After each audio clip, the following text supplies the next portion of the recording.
Si te gusta nuestro contenido, no olvides suscribirte a nuestro canal, darle like y compartir nuestro contenido con tus amigos para ayudarnos a llegar a los 10.000 suscriptores. Además, si quieres apoyarnos aún más, puedes hacerlo en la sección Gracias que aparece justo debajo del vídeo. Tu apoyo significa mucho para nosotros. Volvemos a un asunto que nos ha ocupado en las últimas semanas y de una forma intensiva, puesto que las novedades que les teníamos que aportar al respecto eran importantes y exclusivas. Es el asunto de Alcácer. En los últimos días, una de las madres de las chicas de Alcácer ha aparecido en distintos medios de comunicación explicando que nosotros no respetábamos la verdad, que nosotros no estábamos jugando limpio.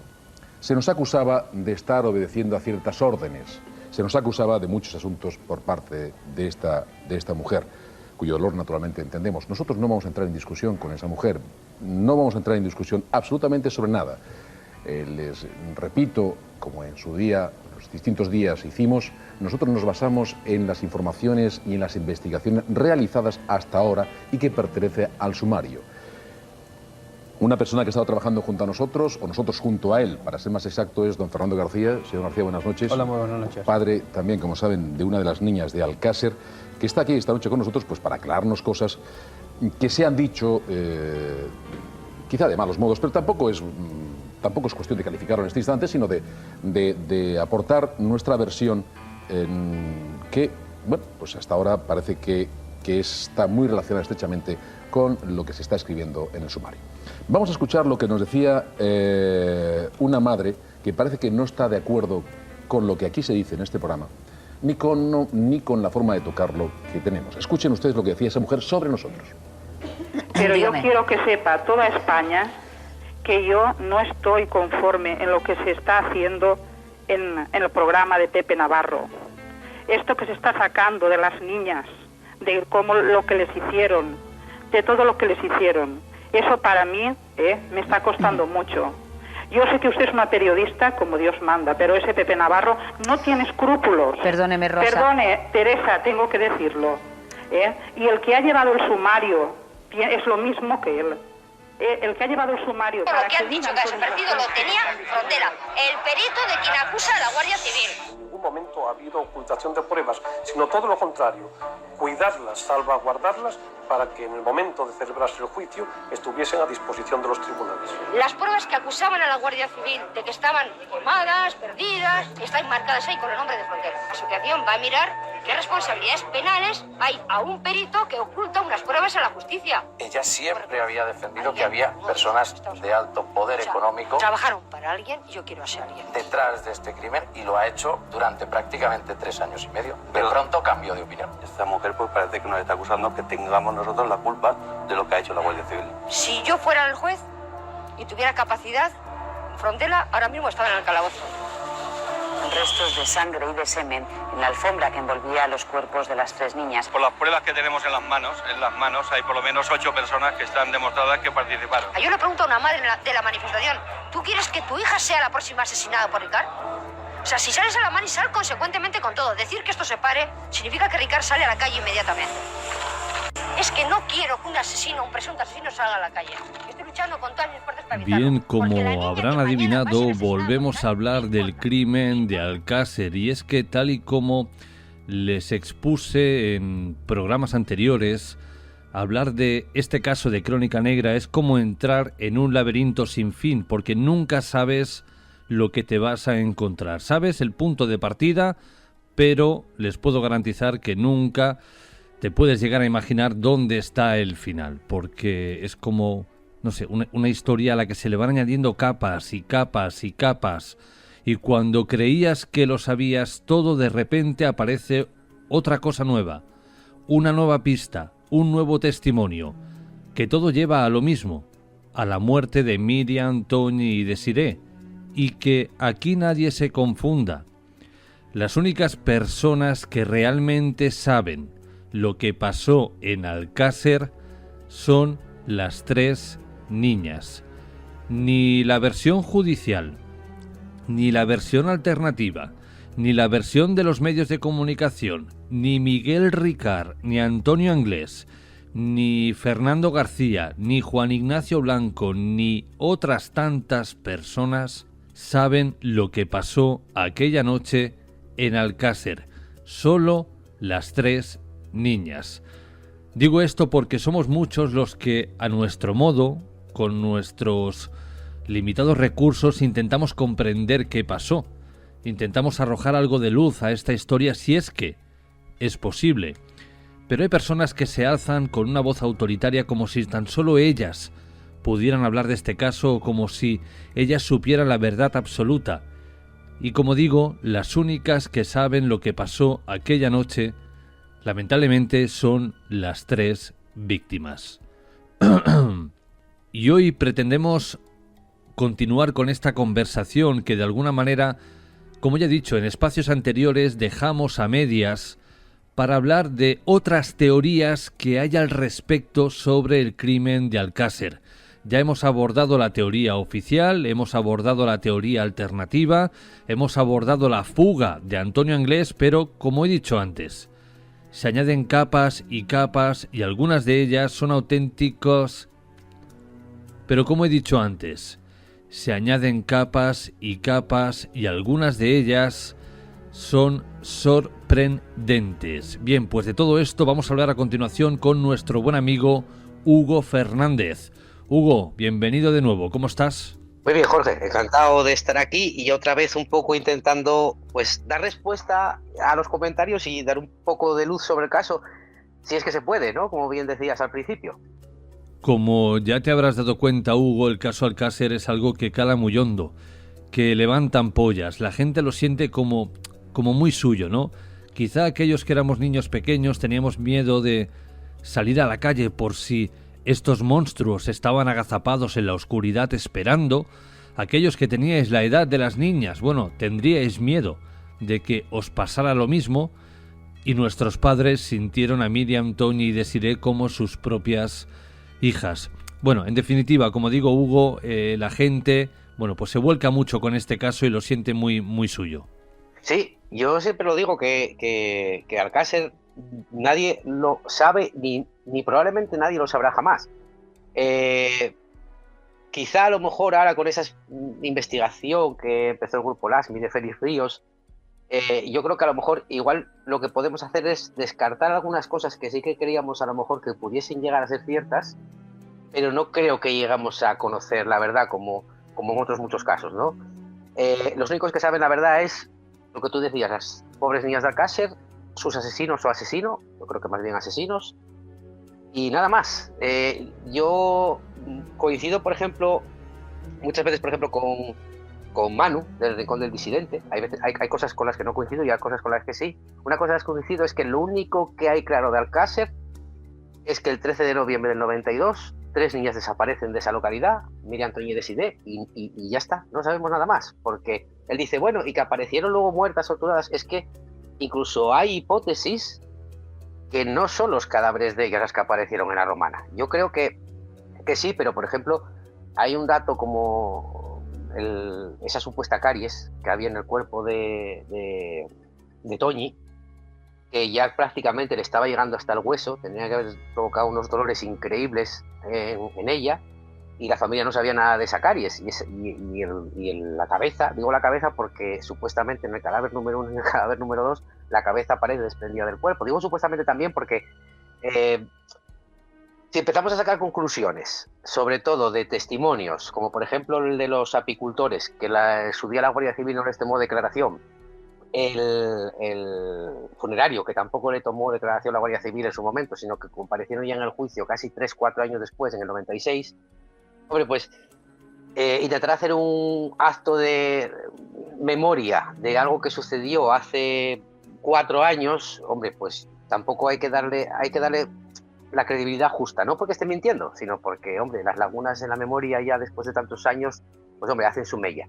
Entonces es lo que tú dices, ¿no? Lo único que tenemos claro es que el 13 de noviembre desaparecen 3 niñas en Alcácer y que supuestamente aparecen enterradas en la fosa de la Romana, pero nada más. Quien crea que no aportamos nada nuevo, es que en definitiva no hay nada nuevo que aportar. El día que hay algo nuevo que aportar, que ojalá sea pronto, lo que hablábamos el otro día, ¿no? Supuestamente esos pruebas de ADN que pidió la asociación ASMI probablemente se sepan, según Félix, a lo mejor mes de mayo y demás, quizá a lo mejor puedan arrojar un poco de luz en el caso, pero de momento no hay nada más nuevo que lo que había en su día.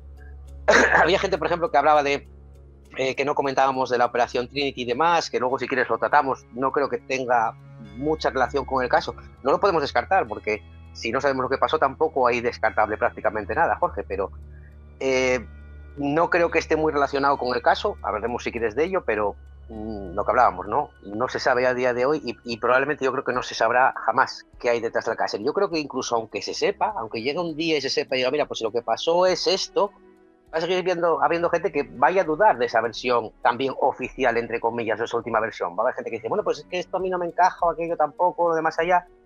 Alcácer yo creo que va a quedar ahí siempre como un gran misterio sin resolver, Jorge. Hugo, si te parece, hablemos de la primera versión alternativa de la noche. Y esta versión nos lleva de nuevo a Antonio Anglés. Y es que Juan Ignacio Blanco, en una de tantas entrevistas que concedió, aseguró que aquel puño que emergió de aquella fosa y que vieron los apicultores era el puño de Antonio Anglés. Él afirmaba que Antonio Anglés estaba muerto mucho antes del crimen de las 3 niñas y que sus verdugos fueron tanto su hermano Mauricio como Miguel Ricard. ¿Tú qué opinas de esto? No, yo lo descartaré directamente, Jorge. Yo coincido contigo en que prácticamente mucha gente de que nos criticaba de hablar de Juan Ignacio Blanco y demás, hay que reconocer que le debemos prácticamente todo lo que es el caso Alcácer, se lo debemos a él, pero no quiere decir que estuviese en posesión de la verdad ni que todo lo que dijese fuese cierto, y no quiero decir tampoco que lo haya hecho a mala fe o no, es que cada uno en Alcácer tiene sus propias teorías y, hombre, si pensamos lo que tú decías, ¿no? ¿Quién es la voz principal del caso Alcácer? Hombre, el primer referente es Juan Ignacio Blanco. Pero hay cosas en las que yo, por ejemplo, no coincido con él. Esa hipótesis que decía, como tú muy bien decías, ¿no? Ahora mismo, que él decía que en la fosa de la Rombana entró un cuerpo y salieron 3. Por ejemplo, el dar credibilidad al testimonio de los colmeneros, yo ya por ahí ya veo que falla y me parece raro de una persona como Juan Ignacio Blanco, una persona tan inteligente como era él, porque es lo que estamos hablando, ¿no? Si tú estás en un juicio que se está produciendo 4 años después de lo que ocurrió aquel día, hombre, es un hecho que te marca, ¿no? No creo que encontrar un cadáver a alguien no sea un hecho que le marca y pueda más o menos reconstruir de memoria 3 años después cómo fue ese hallazgo, pero bueno, el cerebro al final siempre sabes que tiende a tapar esas lagunas que puedes tener y rellenar esa información creyendo que es cierta cuando no lo es. Efectivamente ellos dicen que ven una mano, pero es que además las fotos en las que salen, las pocas fotos que hay de la fosa de la Romana, porque recordemos que el fotógrafo, el guardia civil, no llegó a prácticamente tomar ninguna foto, porque dijo que bueno, que él se puso un poco a excavar también para sacar los cuerpos, porque había una compañera que estaba un poco cansada y le fue a echar una mano, y entonces bueno, dejó de documentar todo aquel, digamos, extracción de los cuerpos de la fosa.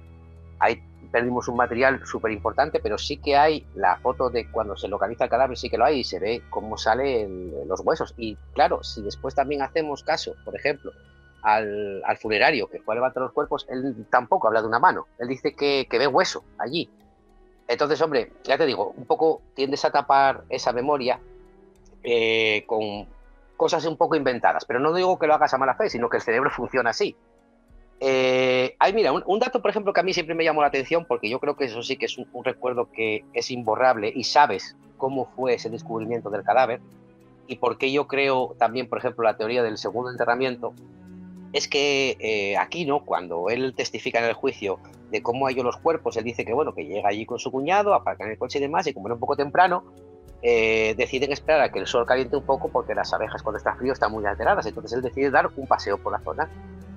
Y él dice que él descubre, o él lo que le llama la atención es que ve tierra removida.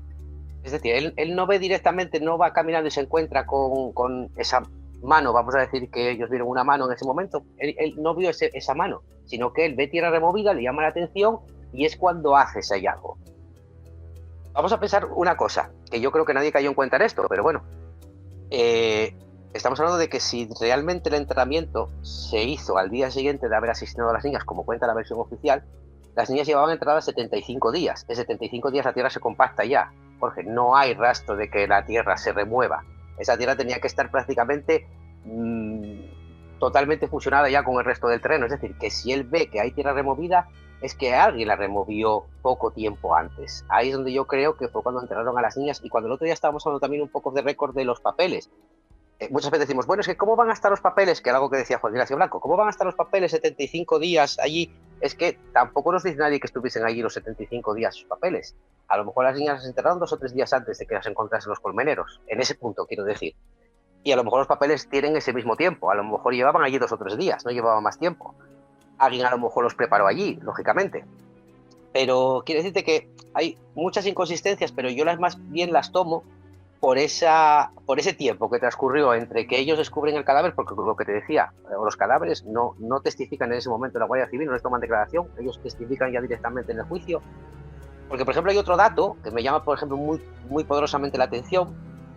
Lo que cuentan los colmeneros es que cuando encuentran los cadáveres, ellos bajan al cuartel de la Guardia Civil para comentar lo que habían encontrado.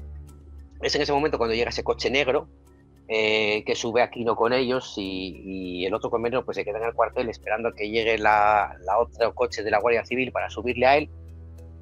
Y cuando sube Aquino con estos 2 personas que mucha gente decía, bueno, pues si son del CNI y demás, no, eran guardias civiles, lo que pasa es que iban vestidos de paisano, iban en ese coche de color negro, y cuando sube allí con ellos es cuando encuentran unos cinturones.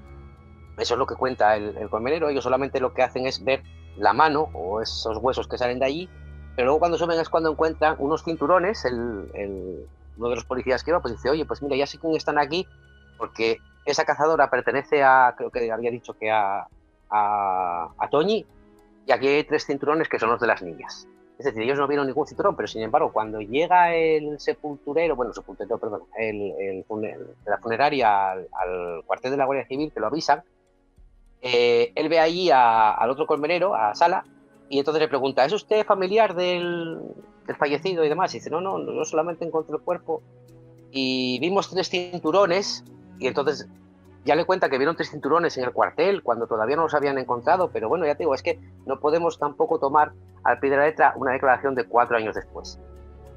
Hay un hallazgo también en la fosa que apunta un poco a lo que tú decías de que si a lo mejor Anglés estaba ahí enterrado, que es que aparte de los cuerpos, cuando ellos localizan los cuerpos, lo que dicen los forenses es que el pelo está hecho como un magma, ¿no? Es como una masa entera de pelo que prácticamente se fusiona al pelo de las 3 víctimas.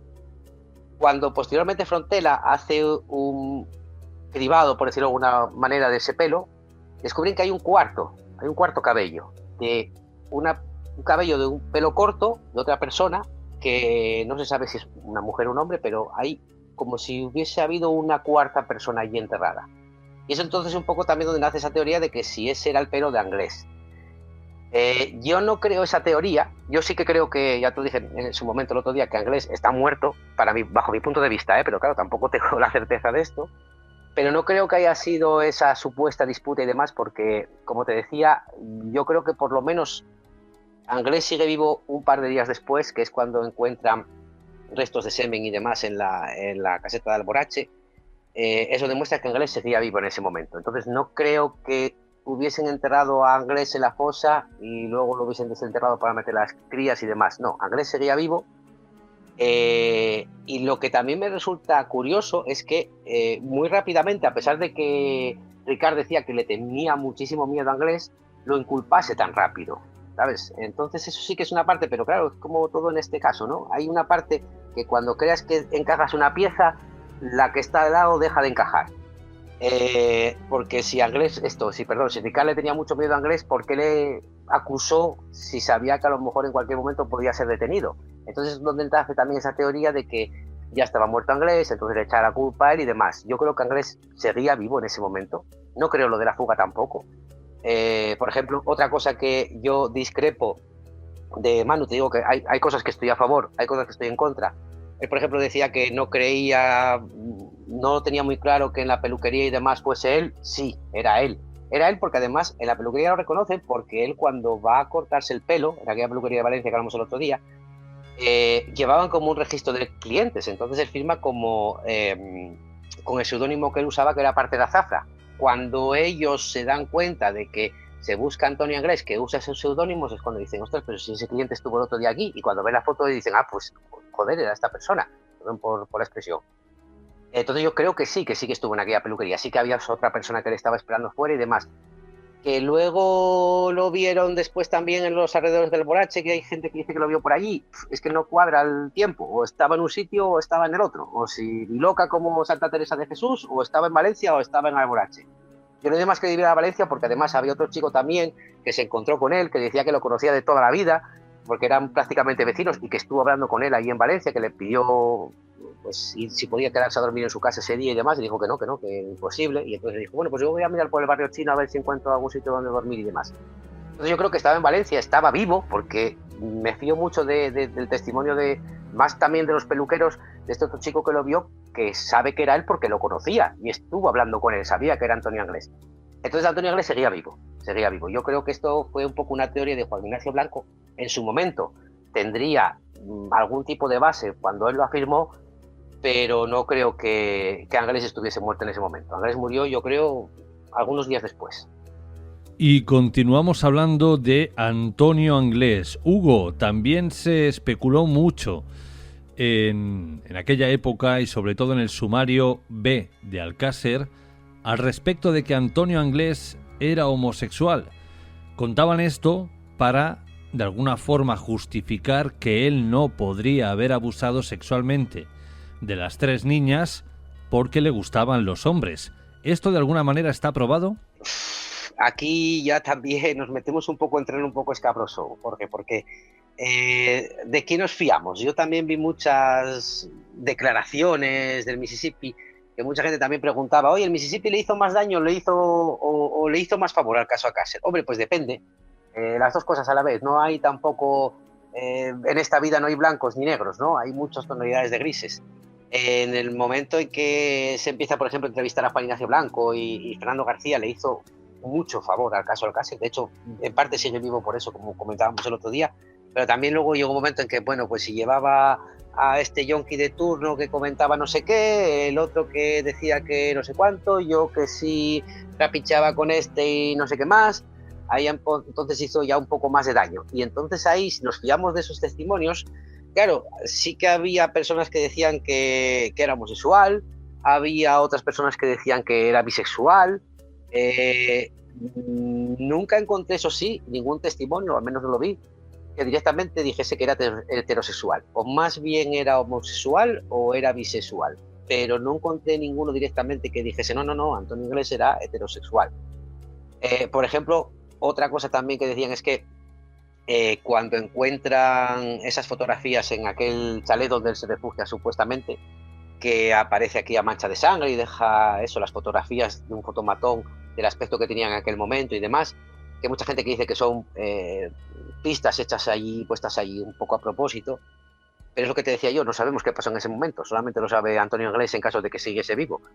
Podría haber pasado lo que te decía, ¿no? Pues a lo mejor quizá un patrón de la Guardia Civil en ese momento por ahí y pensar que lo habían localizado y escapo por donde pueda y dejo allí dinero, sangre, fotos, lo que sea, ¿sabes? Me escapo porque vienen a por mí y quién sabe si me localizaron y saben que estoy aquí. Que tampoco es especular demasiado. Pero decían, por ejemplo, que era imposible que fuese Antonio Anglés porque habían aparecido colillas y él no fumaba. Cuando incluso hay una foto que sale Antonio Anglés fumando en una terraza. Hay gente que decía que fumaba, no era una fumadora habitual, pero que sí que en determinados momentos Antonio Anglés fumaba. Y en esa foto, por ejemplo, sale fumando. Me imagino que si te está persiguiendo la policía y demás, con aquel nerviosismo que tenía que tener esa persona, pues probablemente en aquel momento fumase. Entonces, claro, con la figura también de Antonio Anglés hay tantos datos contradictorios, Jorge, que quién sabe lo que es cierto y quién no. Por ejemplo, incluso en esa supuesta llamada, que hablamos el otro día de ella también, cuando soy Rubén, dile al rubio que suba tal. Hay gente que dice que no es la voz de él, que es la voz de Mauri. Yo creo que probablemente, porque si puedes escuchar la grabación o la puedes poner, Jorge, parece una voz de una persona muy joven. Pero claro, tampoco sé qué voz tenía Antonio Anglés. Entonces, claro, ¿qué grado de credibilidad le damos a ese testimonio? El que le queramos dar. Y sobre todo, si cada uno tiene su propia versión de los hechos o su propia teoría, va siempre a coger la parte que un poco le va a ir llevando hacia esa conclusión que ya tiene un poco pues predefinida en la mente, ¿no? En esos casos hay que estar abiertos a todo. Pues hay que estar abiertos a todo y no lo sé qué grado de credibilidad pueden tener, pero sí que hay quien dice también que no era homosexual, sino que era bisexual. Y continuamos con estas historias alternativas que, como ven, cada una es más rocambolesca que la anterior. Hugo, tengo en pantalla fotos de las autopsias de las niñas y aquí sale un elemento que en su momento fue muy llamativo y que parece no estar claro del todo. Y es que pintaba una cruz de Caravaca en la espalda de una de las niñas. Esto que ha salido un poco también con esa teoría que dice que fue todo un ritual, digamos, satánico, ¿no? Hay quien hablaba también de había un viejo matadero ahí en Alcácer que dice que si las pudieron haber llevado allí, aunque Fernando García prácticamente lo descartaba por completo, dice que investigó la zona y lo desechaba por completo.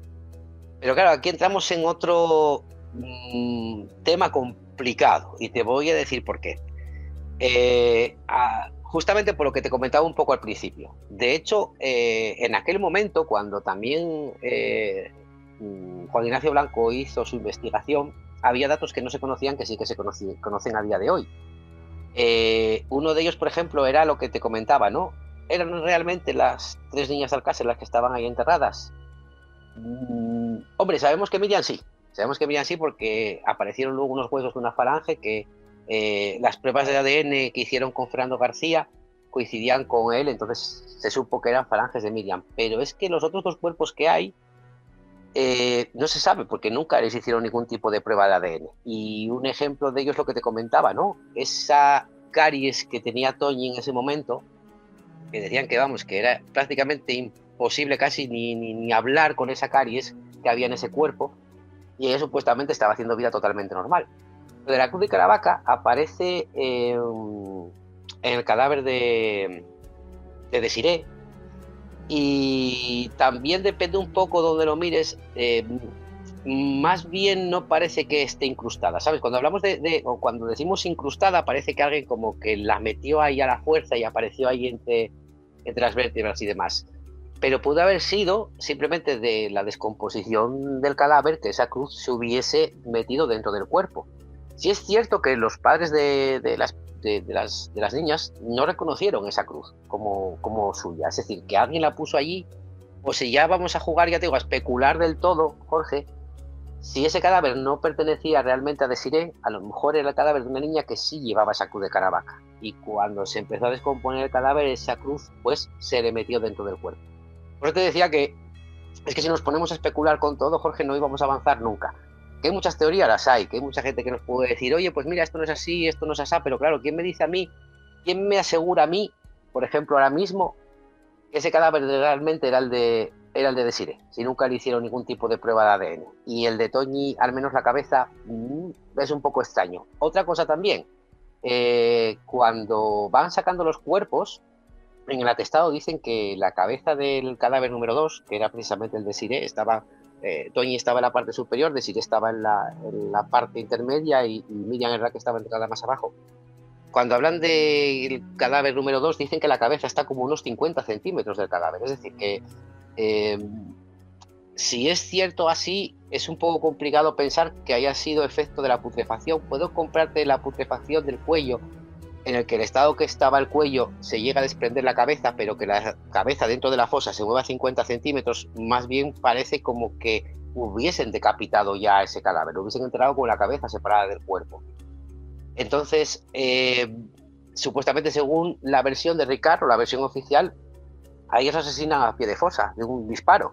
Es decir, no habla en ningún momento de que hayan decapitado a ninguna de las niñas. Sin embargo, esa cabeza que aparece a 50 centímetros del cuerpo hombre, moverse así dentro del terreno por muchos movimientos de tierra que hay es una distancia muy considerable, Jorge. Entonces, claro, si nos ponemos también, ya te digo, a meternos en terreno un poco escabroso, ¿realmente era el cadáver de Desiree o era el cadáver de otra niña que sí llevaba esa cruz de Caravaca y la enterraron allí? Bueno, también se le podría haber caído alguno de ellos y ¿También? Con las prisas y luego, pues mira, haberlo dejado ahí enterrado y ya cuando se dieron cuenta, si es que se dieron cuenta, pues ya está, el daño ya estaba hecho. También es un poco también como esa hipótesis, esa teoría que creo que decía, bueno, es que el cadáver de Miriam llevaba muy poco tiempo muerta porque le encontraron sangre líquida. No habla de sangre líquida, ¿no? A ver, yo no soy forense, estudié criminología porque siempre me gustó la criminología, Jorge, y yo cuando estudié historia, recuerdo que ahí en Oviedo hicieron una vez una especie de curso de criminología en la Facultad de Derecho. Pero como me gustaba mucho y además contaba créditos, me apunté, estuve un semestre haciendo allí criminología, bueno, lo pasé genial, había curso ahí de balística, de medicina forense y demás. Bueno, disfruté un montón porque me gusta el tema. A lo que íbamos, podría haber sido que lo que tú decías, ¿no? Que se le hubiese caído allí a alguien de los que estuviesen entrando a las niñas. Y cuando hablamos eso de incrustar, quiere decir que estaba allí, pero no sabemos cómo llegó allí, no sabemos si alguien se lo metió de mala manera dentro o no. Yo deduzco que no, porque Frontela sí me imagino que cuando hizo la radiografía se encontró aquella cruz de Caravaca, hubiese buscado la manera de que aquella cruz de Caravaca hubiese entrado en la víctima, porque además recordemos que el cuerpo de Desiree había aparecido con varias puñaladas.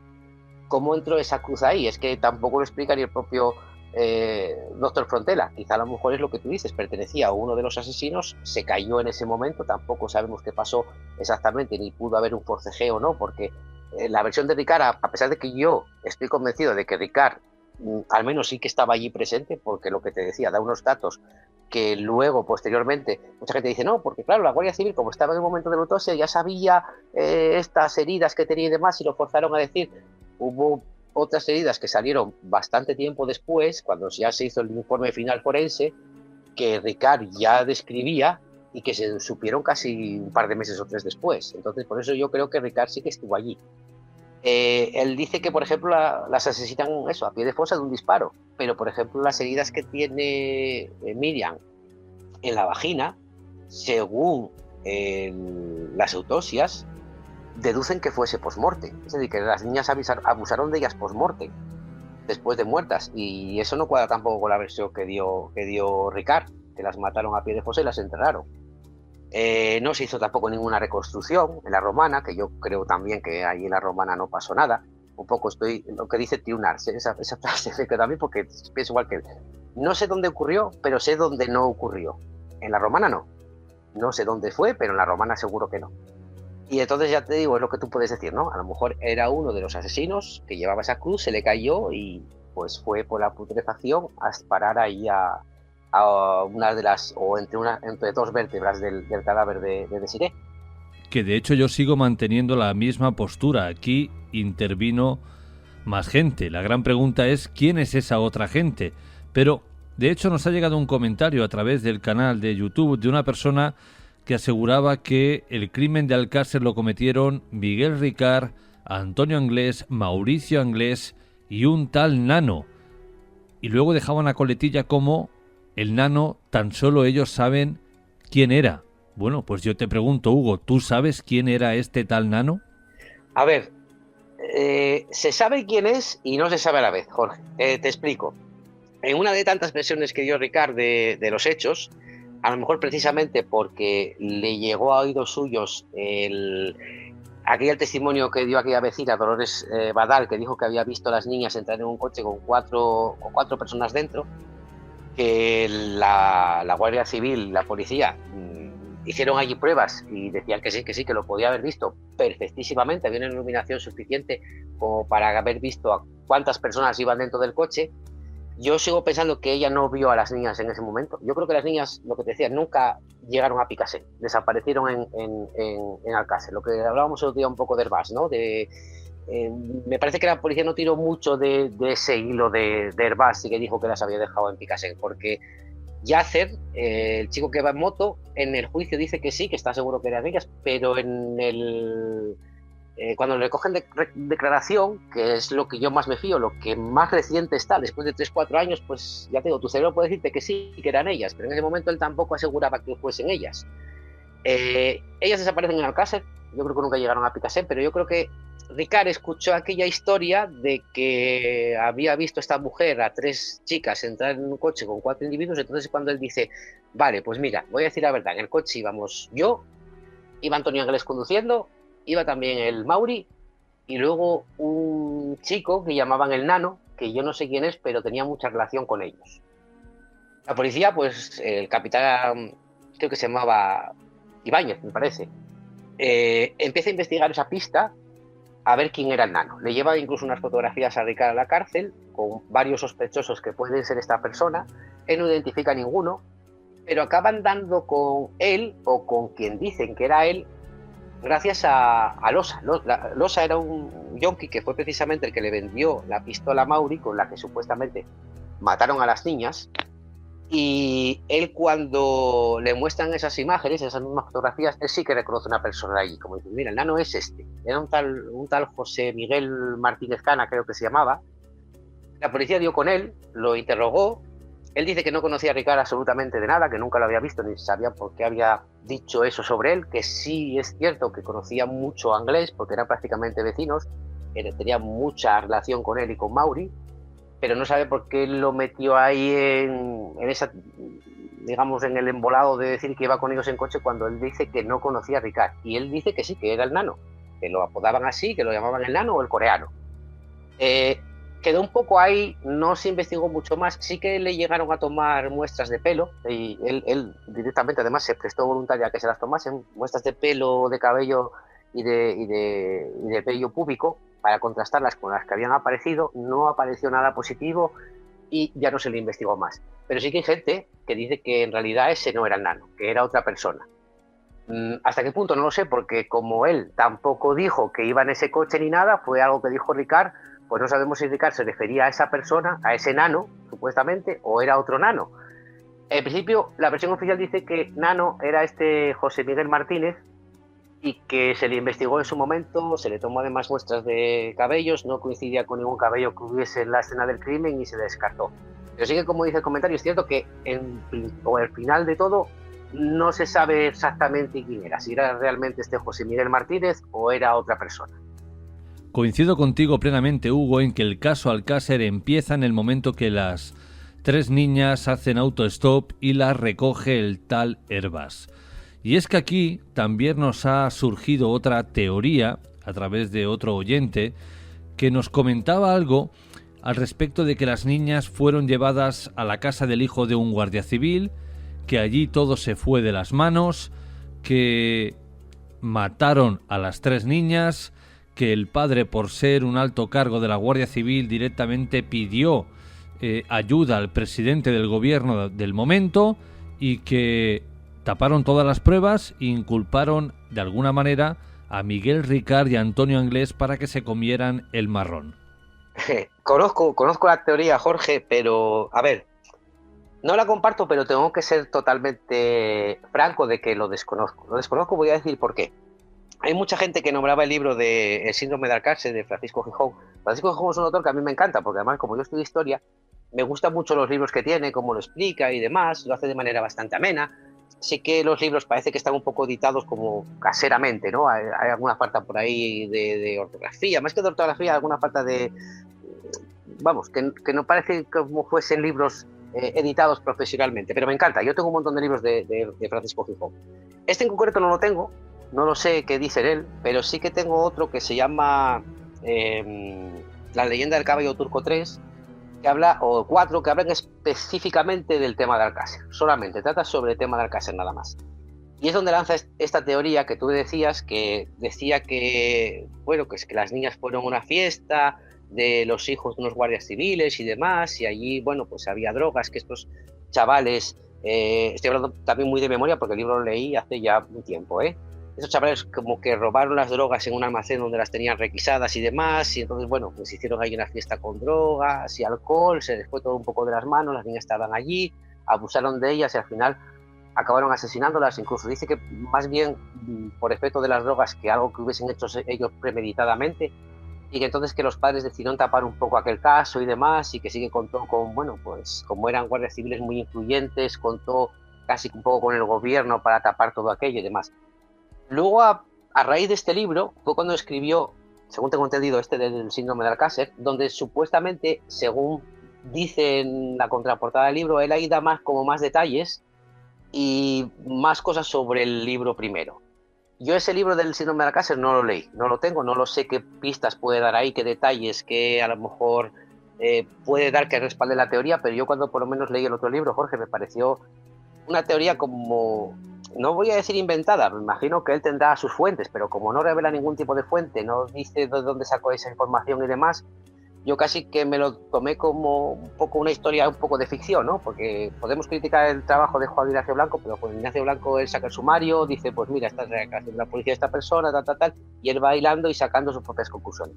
El libro de Francisco Gijón a mí me pareció como un cuento, como, bueno, yo tengo esta teoría, como por ejemplo yo puedo tener la mía, que te comentaba el otro día de que me dice a mí que esto no haya sido un asesino en serie que ha actuado en más sitios, casi siguiendo el mismo modus operandi, pero como no tengo ninguna prueba, bueno, pues lanzo esa teoría allí, puede encajar, pero no tengo nada que la respalde. Y eso fue un poco lo que me dio la sensación cuando leí aquel libro, Jorge.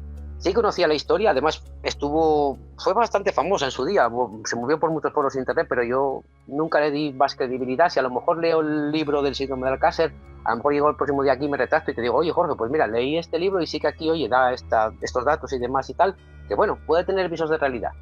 Pero hasta donde yo sé, bueno, yo esa teoría no la tendría muy en consideración, por decirlo así, Jorge. Y continuamos con estas versiones alternativas. Ahora, Hugo, háblanos de la Operación Trinity. A mí esto me suena a Matrix. A ver, la Operación Trinity es otra teoría que esta sí que no es como la de Francisco Gijón. Esta sí que tiene una base real porque la Operación Trinity sí que existió en realidad. Ya el otro día lo dejé caer un poco por encima porque no creo que tenga mucho que ver, ahora explico por qué, de aquel doctor que apareció asesinado en su casa. Bueno, doctor, era al parecer un falso doctor, Vicente Soler, él era un reumatólogo, pero no tenía al parecer licencia para ejercerlo. Apareció muerto en su casa de una paliza con una bolsa en la cabeza y demás. Y sí que es cierto que existió esta operación, había como una red de explotación infantil de vídeos pedófilos de niños, y había una ramificación en esa digamos red que prácticamente estaba por toda España. ¿Por qué yo no creo que tenga que ver con el Alcácer? No lo descarto, ¿eh? No es una teoría que descarte del todo, pero no creo que tenga que ver y te explico ahora mismo. En primer lugar, Valencia no era el centro de operaciones de esta red. Esta red salió a la luz por una asistente social de Tortosa, ahí en Cataluña, que empezó a descubrir que había varios niños pequeños, alrededor de unos 14 años, 12, 14 años, que por esas necesidades sociales que tenían, habían entrado como una especie de trabajo para ganarse la vida. El trabajo consistía, pues, básicamente en grabar ese tipo de vídeos de pornografía infantil. Había 2 ciudadanos franceses y un marroquí que fueron luego condenados. Reclutaban a los chavales pues en los recreativos, como te decía el otro día, en los campos de fútbol, los llevaban a veces a partidos, y bueno, les empezaban un poco a meter pues en este mundo de, bueno, te pago si te desnudas 10 euros, o si te tocas te pago 20, si decides mantener relaciones conmigo te pago 30, todo eso lo grababan, y luego los vídeos los distribuían prácticamente, creo que la red llegaba casi a 44 países.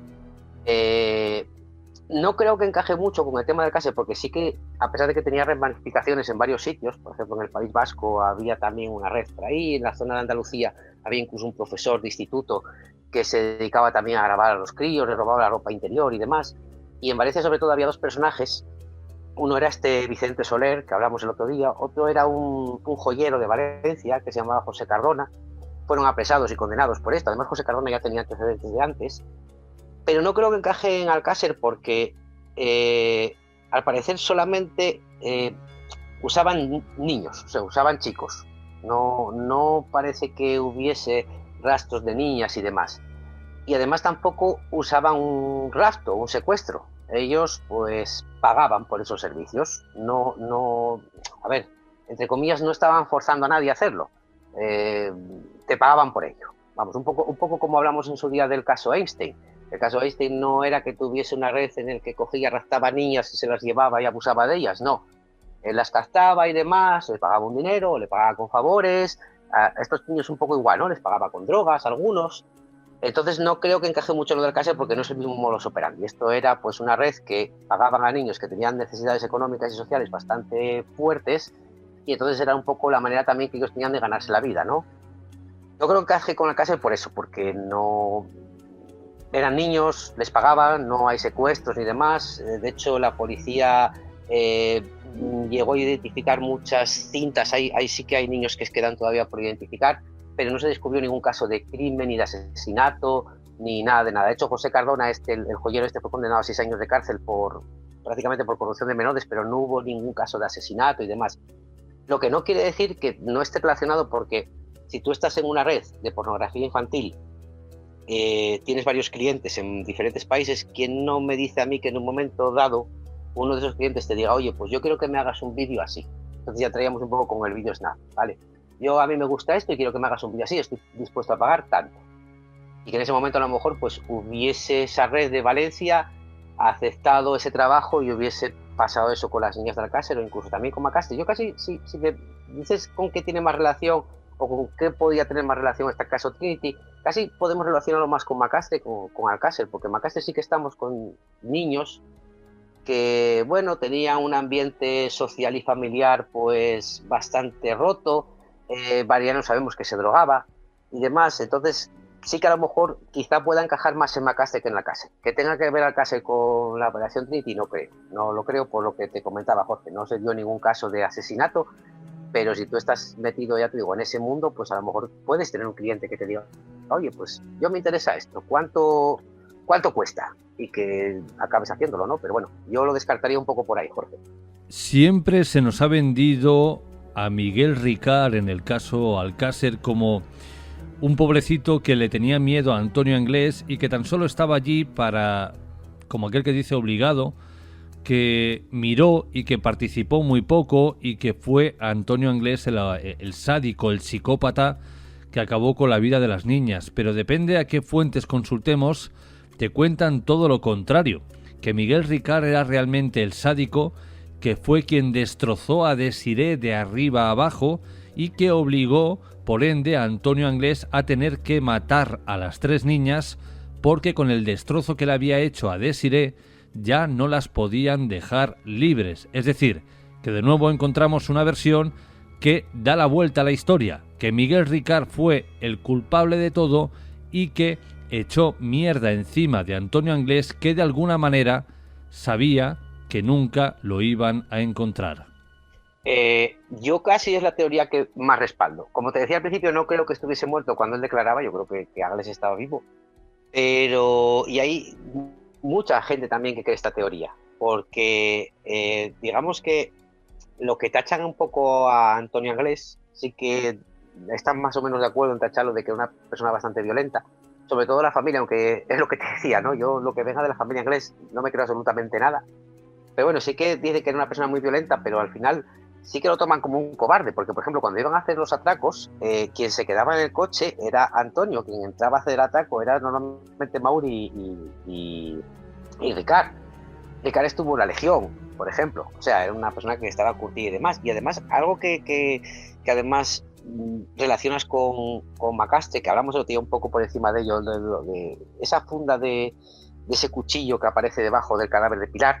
El caso de Macastre todavía me parece más extraño que el de Alcácer, porque ahí sí que es que parece que estamos como con 2 asesinos distintos, ¿no? Vemos las muertes de Rosario y Valeriano, que por ejemplo la de Rosario fue una autopsia totalmente blanca, no se sabe exactamente todavía de qué murió, que si un paro cardíaco, un ahogamiento, asfixia, no se sabe muy bien exactamente cómo murió, no hay, digamos, signos de violencia en el cadáver.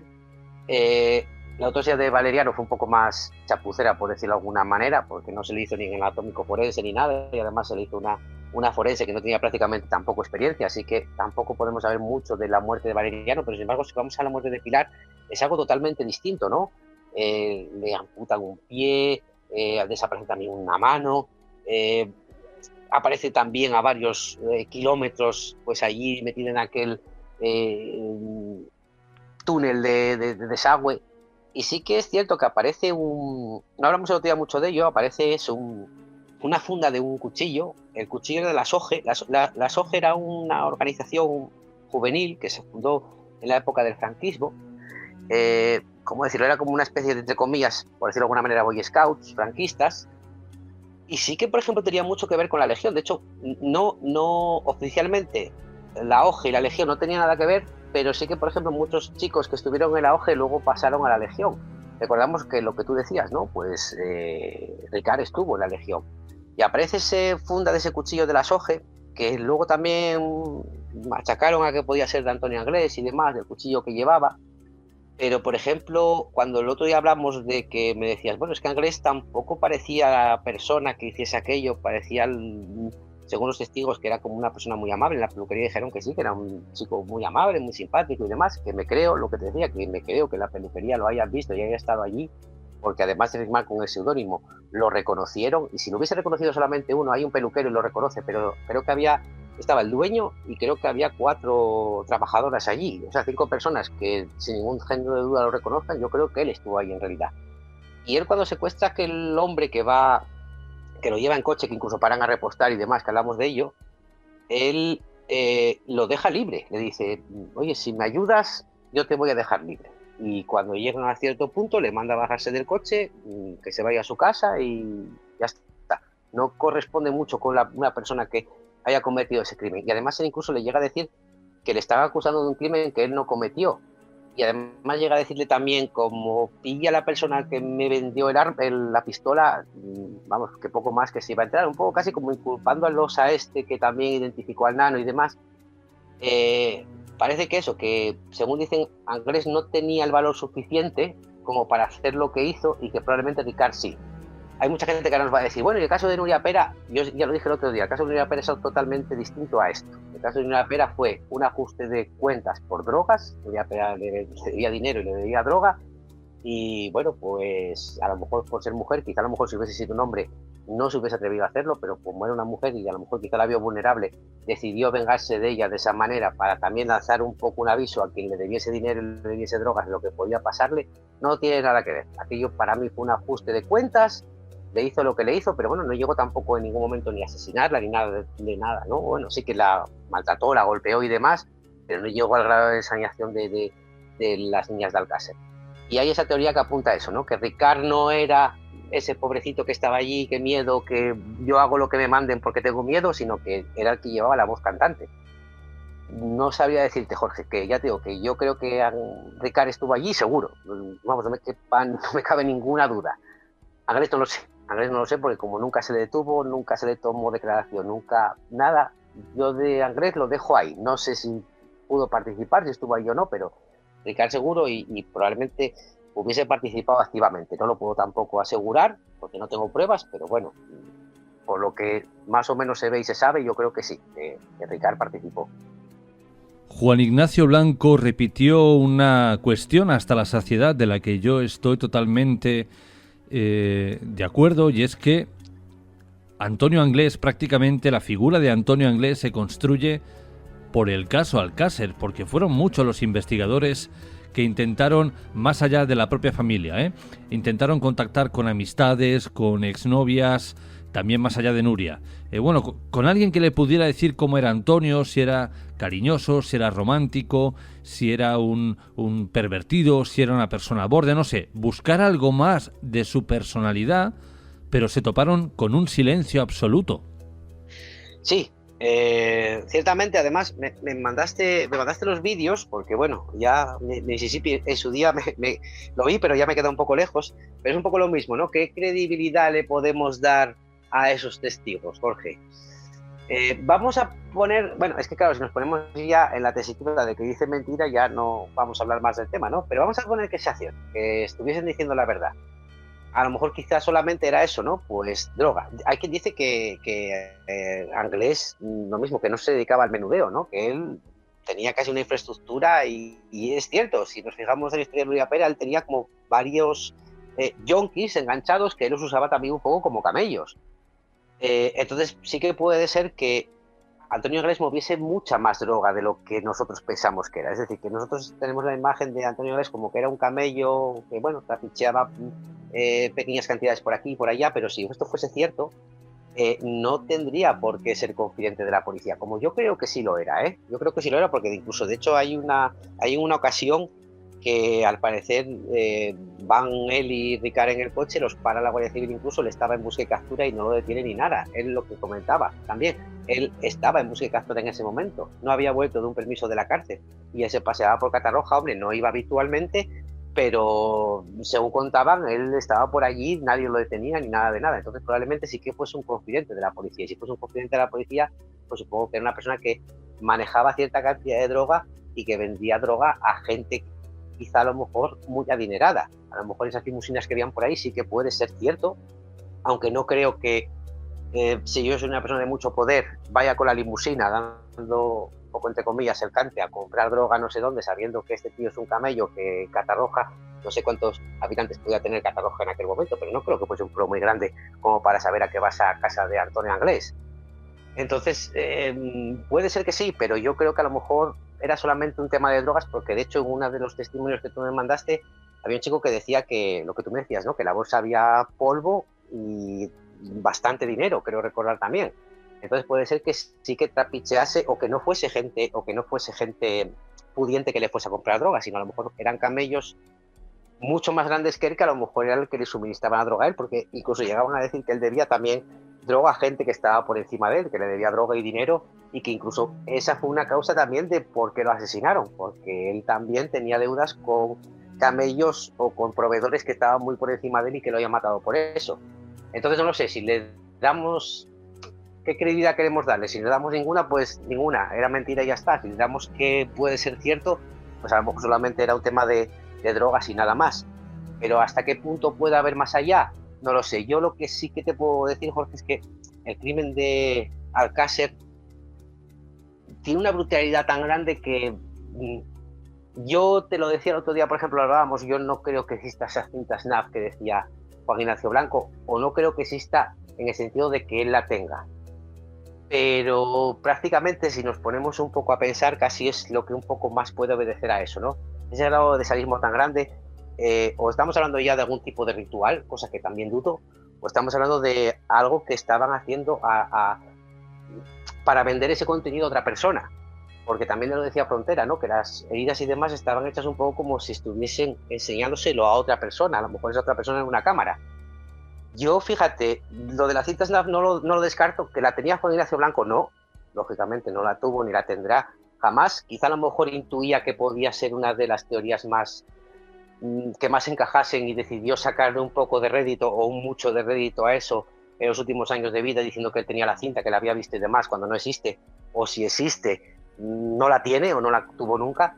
Pero esa brutalidad que tuvo el caso de Alcácer no cuadra con ninguno más. Incluso yo en su día llegué a pensar en el Macastre, cuando decía, bueno, se cortaron el pie de Pilar y demás. Casi yo llego a pensar que fue casi como un intento de descuartizamiento, ¿no? Yo creo que el cadáver de Pilar intentaron descuartizarlo, lo cortaron con una sierra a la pierna, vieron que aquello no era tan fácil como a lo mejor aquella persona tenía en mente que fuese descuartizar un cadáver, y decidió dejarlo ahí y ya está. Pero bueno, no lo sé, pero sí que esos vídeos me los mandaste, los vi y no lo sé, no sé qué punto de credibilidad darle, aunque bueno, tampoco descarto que puedan ser ciertos, Jorge. Miguel, estamos hablando de lo que tú conocías de Antonio Anglés.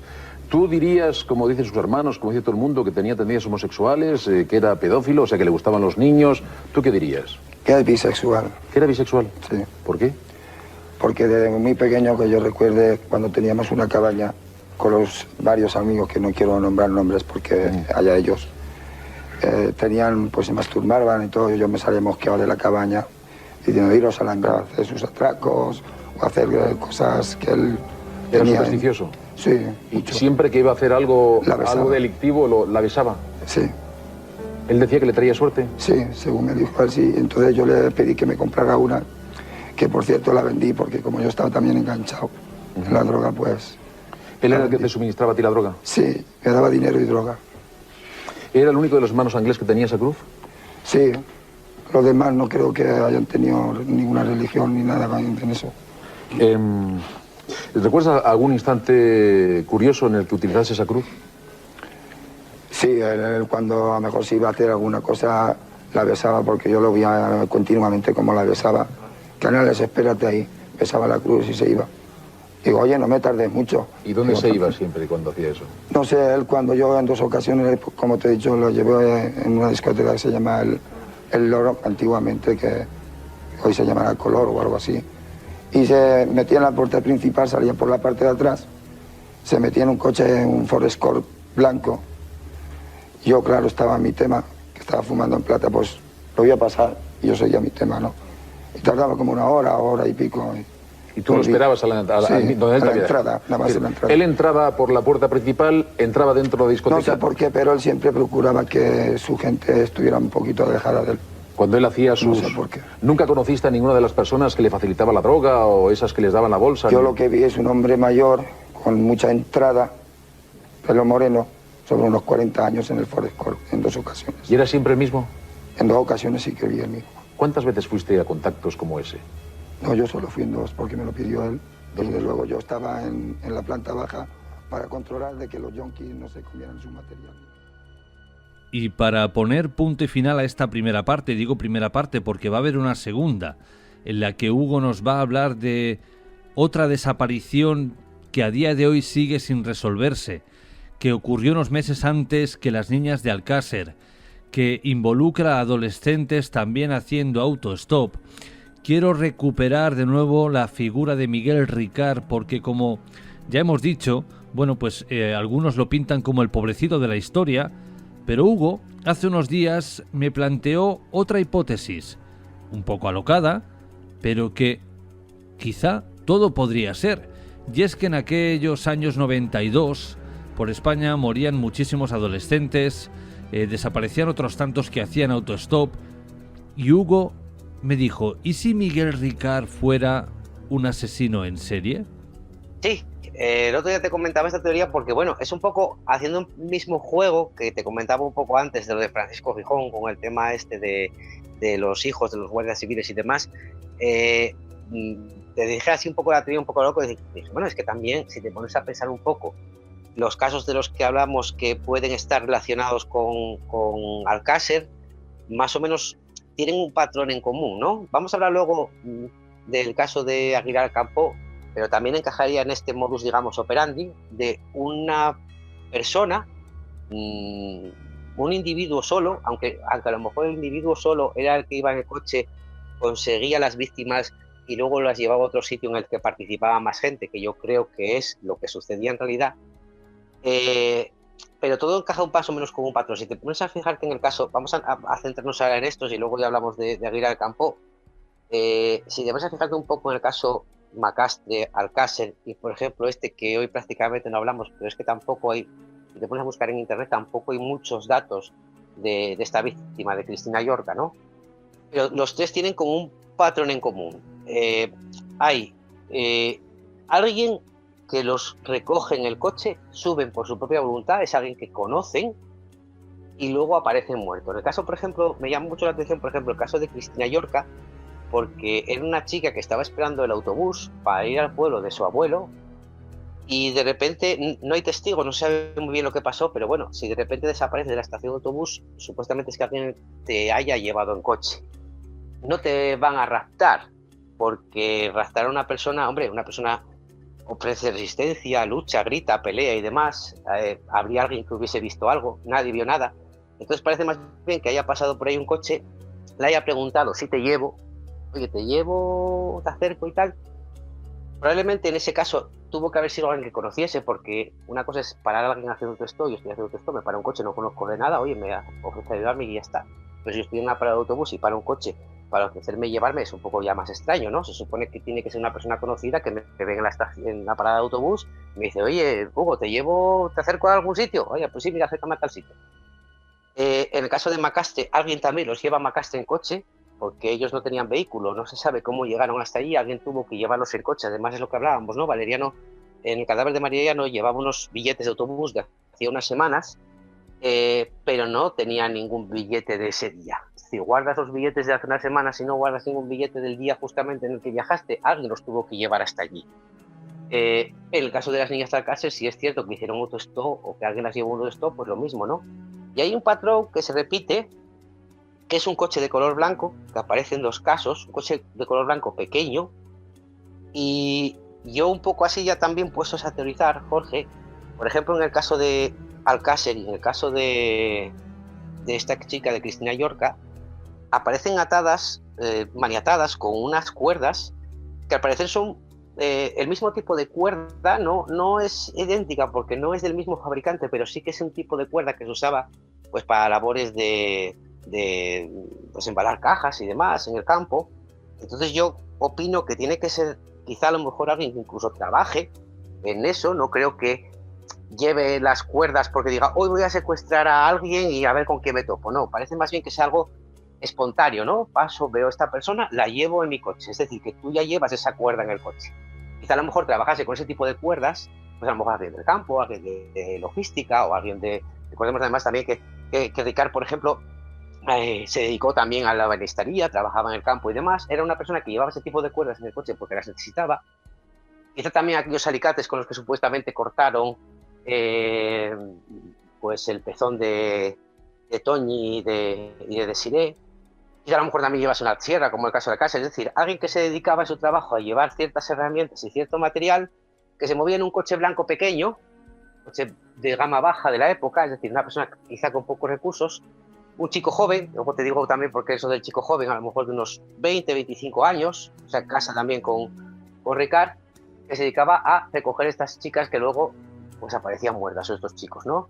Entonces, bueno, es otra teoría, porque ya puestos, ya te digo, a teorizar sin ningún tipo de evidencias, pues teorizamos, pero podrían encajar todos los asesinatos en ese patrón, ¿no? Una persona joven, con pocos recursos, con un coche blanco pequeño, que se dedicase a algún tipo de trabajo que necesitaba llevar esas herramientas encima, y cuando encontraba alguna chica o algunos jóvenes un poco vulnerables, pues los subían al coche y luego aparecían muertos, Jorge, o desaparecían directamente. Y aquí ponemos punto y final a esta primera parte, pero Hugo, te despido tan solo por unos minutos porque enseguida hablaremos del crimen de Aguilar de Campoo, quizá otro crimen de Alcácer.